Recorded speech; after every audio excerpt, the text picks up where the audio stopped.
And last hour, I want you to stick around because I have introducing you to a new guy that's going to be on the show that I just think is terrific. Former NBA or college star. He'll be joining us on the show. So we are just starting out, only a third of the way done. And let's not waste any time, Christine. Let's go where Colin was right, where Colin was wrong. There's a bunch of both on a Monday. Here we go. Where Colin was right? Well, another first-time winner at a major in golf. The last 10 major winners in golf are 9 first-timers. All the golf know-it-alls, all the golf purists have been lecturing me on this guy's the next Tiger and that guy's the next Tiger. The last 4 Masters winners, all first-time winners. Let me guess. Patrick Reed is the next guy. He ain't going to win it next year. And Jordan Spieth, Rory McIlroy, Justin Rose, Ben Crane. No, they're just all really talented dudes. There will never be another Tiger. He's been gone for a decade now. And the only guy that moves the needle, by the way, once Tiger wasn't in the hunt, the numbers were up 100% on Thursday and Friday. And then like 14% on Sunday because Tiger wasn't in it. There will never, ever be another Tiger. What there'll be is a bunch of Patrick Reeds who are unbelievably gifted, but not all-time Jack Nicklaus Golden Bear transformative.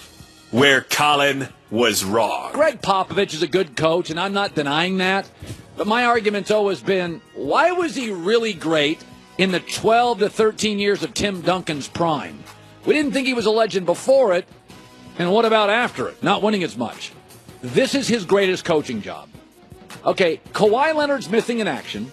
Tony Parker's old and not having a good year. Manu Ginobili's 40. And San Antonio right now is ahead of Oklahoma City in the playoff chart. Their second leading scorer is Rudy Gay at 11 a game. They're basically winning. Tony Parker's having a bad year. Manu's old. Kawhi's not there. It's Rudy Gay and LaMarcus Aldridge carrying this team above Westbrook, Steven Adams, Paul George, and Melo. This is Greg Popovich, as I was wrong. This is his best coaching job ever. Where Colin was right? Odell Beckham Jr. always said he's icing, not cake. He was on the market for all 32 teams. And last week, as I reported, the LA Rams, willing to take risks, vetted him and said no thanks. The LA Rams have an offensive coach, lost Sammy Watkins. They could have gotten him. They have it. They're not paying their quarterback anything and Todd Gurley anything yet. Rams vetted him, no thanks. Once again, expensive, fragile, needy. I like him as a talent, but I never believed you build your franchise around him. And when he was open on the market, everybody passed. Where Colin was wrong. I've been telling you for 3 years, watch out. Here come the Minnesota Timberwolves. Hide the children. They're going to sweep and dominate the West. Well, here we are. They're struggling to get into the playoffs with a great young player, Karl Anthony Towns, with a dynamic wing player in Andrew Wiggins, with supposedly a great coach, Tibbs. They've been waiting 3 years for this thing. They're playing a play-in game potentially in their last game to get in. I'm sorry, but as much as I love Karl Anthony Towns, this team has never popped. I've been promising you for 3 years, you don't want to face them. They're going to start dominating for a decade. And Philadelphia gets Ben Simmons, and an hour later, they're a 3 seed. I was wrong, and I don't know what the problem is. Andrew Wiggins, I think, has slightly eroded, and I'm not sure this coach fits this roster. Where Colin was right? Kyrie Irving announced last week out for the season. Listen, Kyrie's a great talent. But when he sort of created a divorce with LeBron, all I heard was, hey, LeBron, he's going across town. It's going to be a nightmare. Well, okay, 6 months later, LeBron's amazing, Cleveland's red hot, and Kyrie in the next 6 weeks, and these are the 6 weeks that people really watch the NBA. From like right now, 6 to 8 weeks, the NBA's on fire. And he'll be watching it like you and me on television. Kyrie Irving, 7 years in this league, has been hurt all 7 of them. And oh, by the way, the 1 year he played college, which is far less physical, Duke, he missed 30 games that year, too. Always said, when you leave superstars, be careful. Look at all those receivers that left Brady. Those guys that left Magic. Be very, very careful. There's a handful of all-time great talent to make your life easier. And Kyrie's profile in the last 6 months? Shrinking. Where Colin was wrong. I had the Yankees going 162-0. Yeah, I'm going to peel that back a little. First of all, their bullpen. I talked to Aaron Boone before the season. He's like, here's the one thing I know. We have a good bullpen. It's not been great. Maybe it's because bullpens are mercurial, hard to predict. Relievers are like kickers in football. They're kind of quirky. Here's what I know. Giancarlo Stanton already has 20 strikeouts. Yesterday, 0 for 7 with 5 strikeouts. It's the second time this year he's gone over.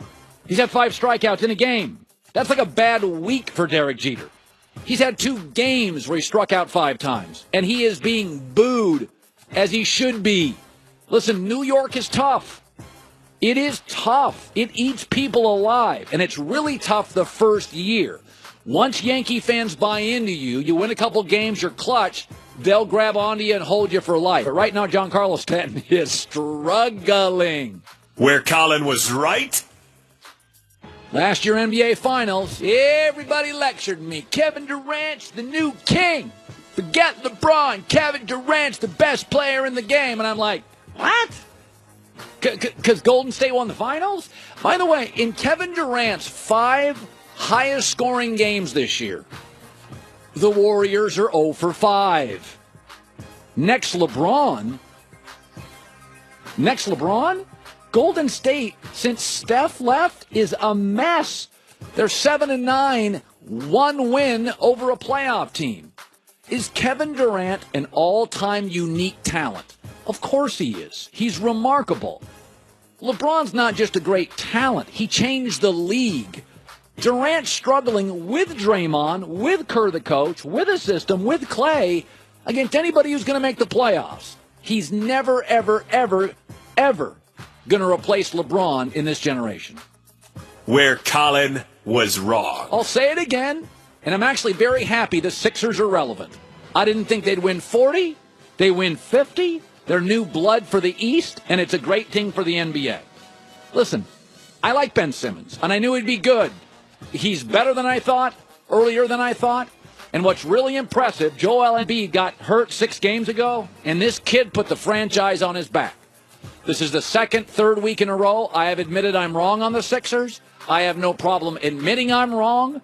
I think Philadelphia is a remarkable, profound city for the NBA, and I think the Eastern Conference really needs some new juice. It's LeBron and the Celtics and the baby dinosaurs.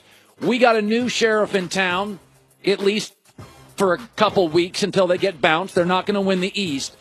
But I was wrong on the Sixers. Better than I thought, faster than I thought. Where Colin was right. So Johnny Manziel last week went on a radio show and said, hey, it's Cleveland's fault. I mean, they should have known I didn't study or love the game. And then yesterday he was in a spring game, and he went like 9 for 15. It's basically glorified high school football, really bad college football, and he wasn't as good as the stats. And he looked like a guy that's never going to play in the NFL. I got nothing against Johnny Manziel, but I never bought into him. I didn't buy in Nick Saban saying he was going to dominate this league. He's small, and this seems mean, but I just don't think he's got the DNA to be an NFL quarterback. He lacks Russell Wilson's maturity. He lacks Big Ben's size. He lacks Matt Ryan's accuracy. But I think most of all, it's not just physical when it comes to playing quarterback. It's mental. It is a grown-up chair, and I don't think he has it in him. I don't think he'll ever be a guy that will flourish in professional football in America. I'd actually, and I'll give him credit here, I think he'd be okay in Canadian football. And to his credit, Tim Tebow would never embrace this. He has said, I think I'm going to go play Canadian football. For that, he's showing maturity. Where Colin was right, where Colin was wrong. Ray Lewis coming up. Here's something that's real. Are the Dallas Cowboys playing a little game? I think they are, with one of their stars. That's coming up. Tax season is here. Oh, that's right. It's April. Yes. We got tax day this week. Not many more days left. Oh, that's right. Have you got your done? Actually, yes, a long time ago. Wow. Yeah. Well, Well, you know what? I don't do them. Okay. You're not going to H&R Block. You got somebody that. All yeah, right. I got a guy. Well, you got about 15 jobs, so your taxes That's true. are. They're very complicated in many states. I would say they are.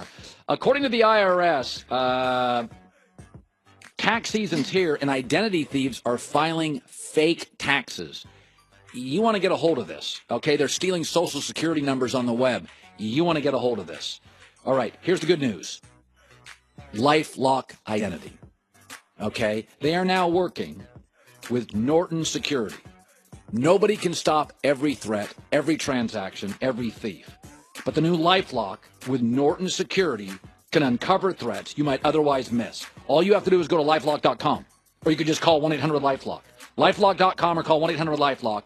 Please use the promo code HERD. Either way, phone or web, 10% off. Protect yourself. Tax season. Thieves out there stealing numbers, SSN numbers, Social Security numbers. Protect yourself. 1-800-LifeLock.